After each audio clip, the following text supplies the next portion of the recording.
Digestive health series की ABC पर आज का वीडियो है C फॉर कॉन्स्टिपेशन के बारे में। जी हाँ, हमने पहले डिटेल में A for acidity and B for bloating के बारे में बात की है। इन दोनों ही वीडियो में मुझे आपका बहुत ज्यादा फीडबैक मिला। आपने बताया कि आपको मेरे लाइफस्टाइल मॉडिफिकेशंस दोनों ही कंडीशंस के लिए बहुत ही प्रैक्टिकल और यूजफुल लगे। Thank you so much for your feedback and keep that coming. आज के वीडियो में हम बात करने वाले हैं C फॉर कॉन्स्टिपेशन के बारे में।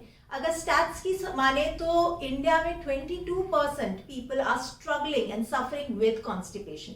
ना कॉन्स्टिपेशन अपने आप में एक समस्या है, बल्कि एक बड़ी समस्या है, पर उसी के साथ साथ ये रूट कॉज बनता है तमाम अदर डिसऑर्डर्स का, जैसे कि स्किन इश्यूज या फिर थिनिंग ऑफ हेयर, उसी के साथ साथ माइग्रेन्स, हेडेक्स, किडनी प्रॉब्लम्स या फिर हार्मोनल इश्यूज। तमाम ऐसी कंडीशंस जिन्हें हम कॉन्स्टिपेशन के साथ रिलेट ही नहीं कर पाते, पर इनका अंडरलाइंग रूट कॉज कहीं ना कहीं कॉन्स्टिपेशन ही होता है। तो आज के वीडियो में मैं डिटेल में आपसे बात करने वाली हूं कि व्हाट एग्जैक्टली इज कॉन्स्टिपेशन और उसके कॉजेज, और फिर हम आगे बढ़ते हुए समाधान ढूंढेंगे कि किस प्रकार से लाइफस्टाइल मॉडिफिकेशन को यूज करते हुए हम कॉन्स्टिपेशन से परमानेंटली छुट्टी पा सकते हैं। So what qualifies as constipation? Constipation के 5 साइंस एंड सिम्टम्स जिनको आइडेंटिफाई करते हुए आप इस समस्या को अर्ली स्टेजेस पे अरेस्ट कर सकते हैं और इसे एक क्रॉनिक कंडीशन बनने से प्रिवेंट कर सकते हैं। सबसे पहले है फ्रीक्वेंसी। एक हफ्ते में 7 दिन में 3 या 3 से कम स्टूल्स पास होना qualifies as constipation. Number 2 is nature, hard and dry stools. Number 3 process, यानी कि स्टूल्स या मोशन पास करने के प्रोसेस में आपको कठिनाई होना, पेट दबाना, पॉटी सीट पे बैठ के आगे पीछे मूव करना, या फिर ओवर स्ट्रेनिंग या फोर्स लगाना। जो प्रोसेस एफर्टलेस होना चाहिए उसमें अगर आप कठिनाई का सामना कर रहे हैं तो ये एक डेफिनेट साइन ऑफ कॉन्स्टिपेशन है। नंबर 4 इज रिजल्ट और आउटकम, यानी कि मोशन पास करने के बावजूद एक सेटिस्फैक्टरी फीलिंग ना आना, हल्केपन का एहसास ना होना, अभी भी लगना कि पूरी तरीके से पेट खाली नहीं हुआ है, is constipation. And number 5 is the feeling of bloating, यानी कि पेट फूलना, उसी के साथ साथ लॉस ऑफ एपेटाइट, खाना ऊपर की तरफ आना, नोजिया। ये तमाम सिम्टम्स हैं कॉन्स्टिपेशन के, और अगर आप इनमें से किसी भी स्टेज पर हैं तो बहुत ज्यादा जरूरी है कि आने वाले सेगमेंट में जो हम कॉजेज की बात कर रहे हैं, आप आइडेंटिफाई कीजिए कि आप ऐसा क्या कर रहे हैं जिसकी वजह से आपको ये अर्ली साइंस ऑफ कॉन्स्टिपेशन दिखाई देने लगे हैं। So what are the causes of constipation? Constipation in majority of the cases is a lifestyle disorder, यानी कि आपकी खुद का रूटीन या should I say lack of it is causing constipation. But हाँ, कुछ केसेस में अगर आप डायबिटीज, पार्किंसन या थायराइड की मेडिकेशन पर हैं, या off the counter iron supplements या एंटासिड्स या डायूरेटिक्स ले रहे हैं, उसके साइड इफेक्ट के फॉर्म में कॉन्स्टिपेशन हो सकता है। आर गट, यानी कि हमारा digestive system is slave to a routine. अगर आपको याद हो आपका बचपन, या आपने घर में बच्चों को ऑब्जर्व किया हो, उन्हें टॉयलेट ट्रेन किया जाता है। उसी समय से रेगुलरली हमारी बॉडी की सेल्स इस रूटीन को एक मेमोरी की तरह अपने अंदर स्टोर कर लेती हैं, और जब भी इस रूटीन में यानी कि हमारे लाइफस्टाइल में कोई भी डिस्टर्बेंस आती है, over a period of time ये धीरे धीरे कॉन्स्टिपेशन का रूप ले लेती है। Number 1 diet. हमारी डाइटरी चॉइसेस बहुत इंपॉर्टेंट रोल प्ले करती हैं हमें कॉन्स्टिपेशन तक ले जाने में। Intake of refined food, processed, packaged food, fatty, sugary food जो है ये कॉन्स्टिपेशन कॉज करती है। उसी के साथ साथ jumping on to the latest diet trends, चाहे वो हाई प्रोटीन डाइट हो, no fat, low carb diet trends जो हैं, या फिर उसी के साथ साथ एक्सटेंडेड पीरियड ऑफ फास्टिंग जैसे कि OMAD, 1 meal a day kind of diet plans जो हैं, ये भी हमें कॉन्स्टिपेशन की तरफ ले जाते हैं। Number 2 is dehydration. Water is extremely essential for carrying out all the metabolic activities of the body. Now, as little as 1% dehydration can mess up with the metabolic activities in the body, and elimination of toxins या waste material is also an metabolic activity. तो इसीलिए जब आप पानी नहीं पीते, dehydrated रहते हैं, या फिर आपकी डे में इनटेक ऑफ चाय, कॉफी जो डायूरेटिक्स हैं, अल्कोहल वो बढ़ जाता है, उसके चलते भी आपको कॉन्स्टिपेशन होता है। Number 3 is sedentary lifestyle.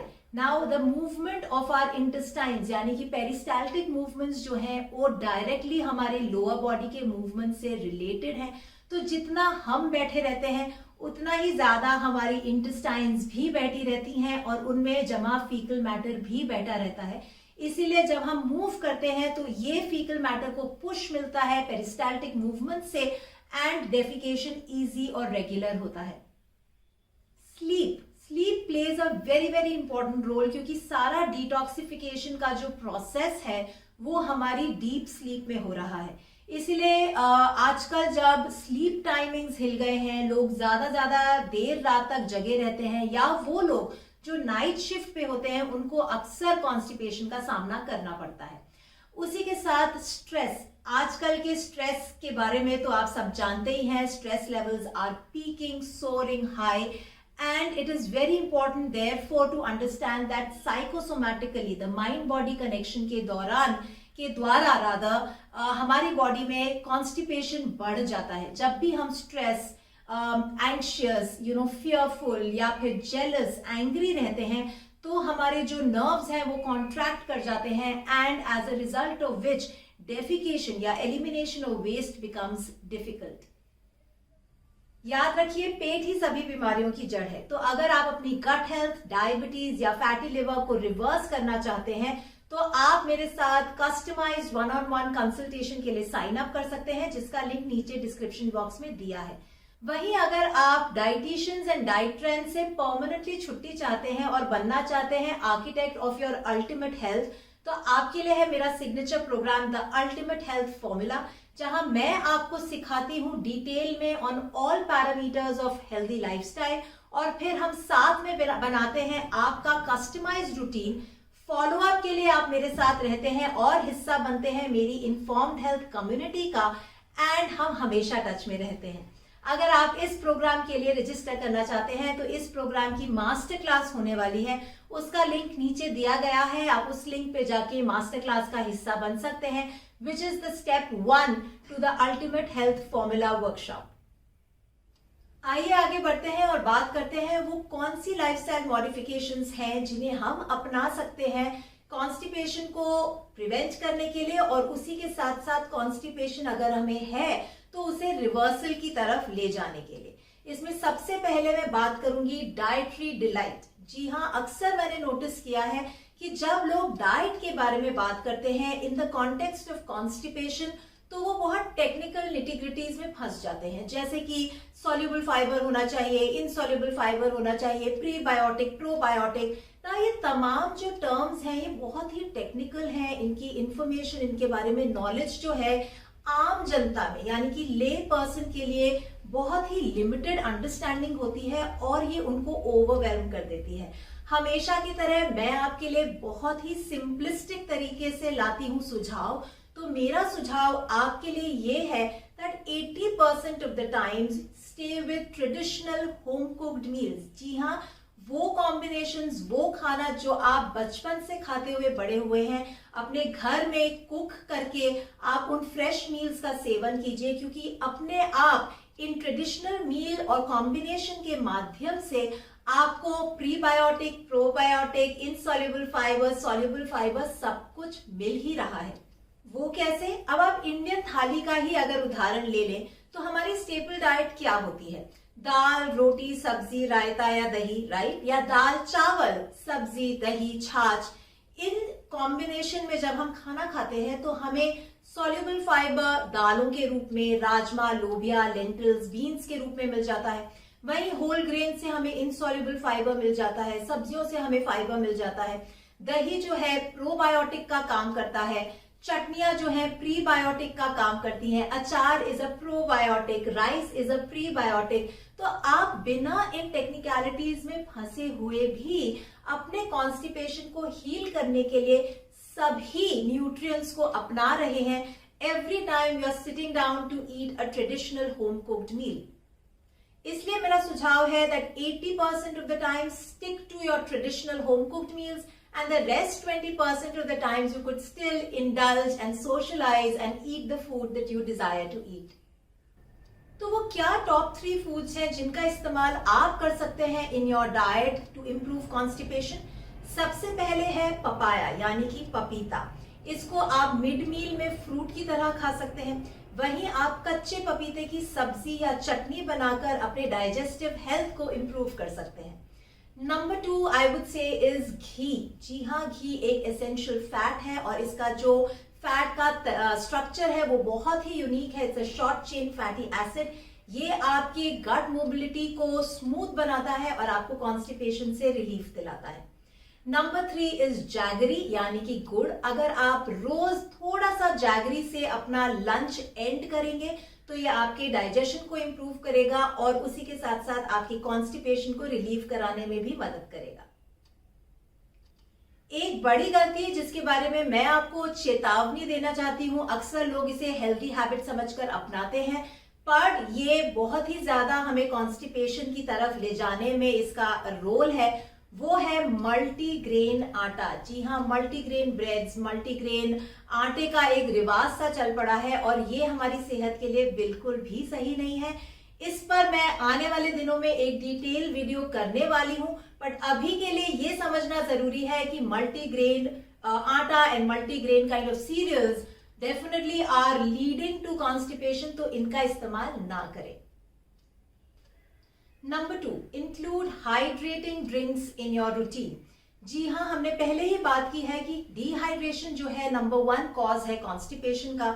इसीलिए जरूरी है कि हम हमेशा फ्रीक्वेंट इंटरवल्स पे पानी का सेवन करते रहें। कितना पानी?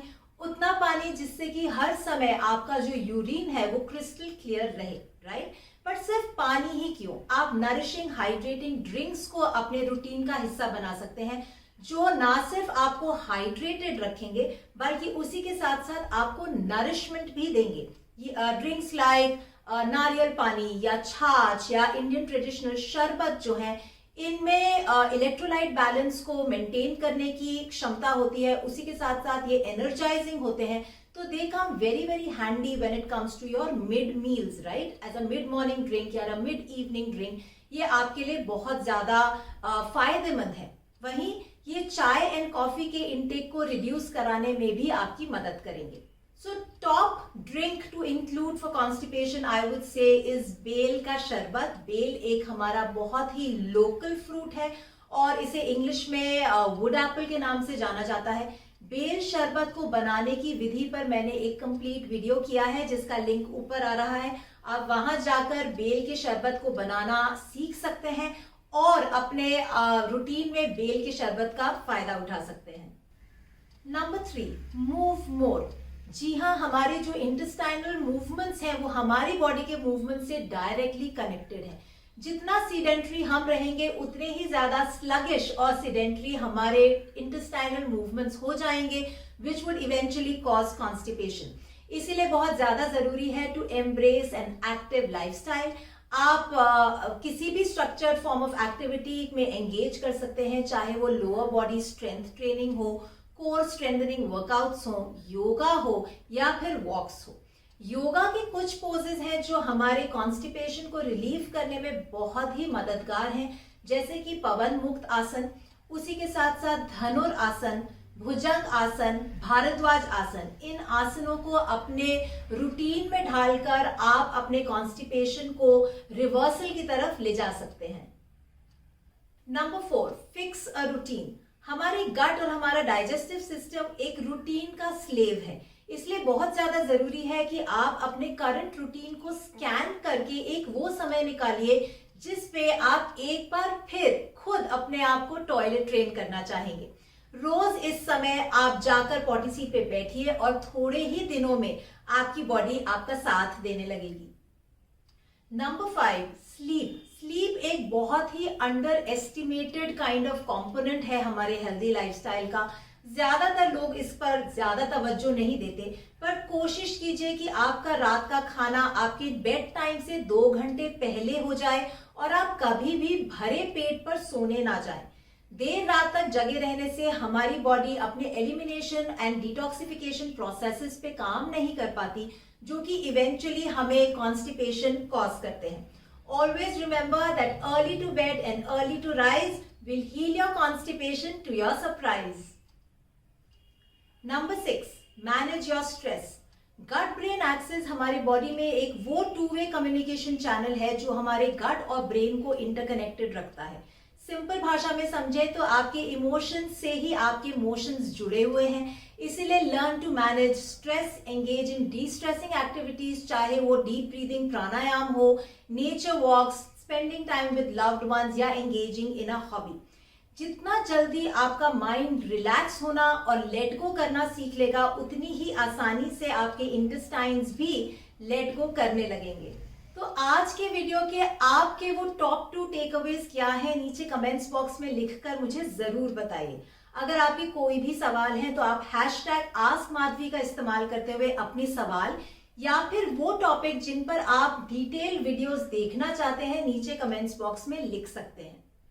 अगर आपने अभी तक मेरे चैनल को सब्सक्राइब ही नहीं किया है तो मेरे आने वाले वीडियोस की जानकारी मैं आप तक किस प्रकार से पहुंचाऊंगी, इसलिए आप अभी नीचे जाइए, मेरे चैनल को सब्सक्राइब कीजिए। Don't forget to click on the bell icon ताकि एवरी संडे जब मेरा नया वीडियो अपलोड हो तो आप तक नोटिफिकेशन जरूर पहुंचे।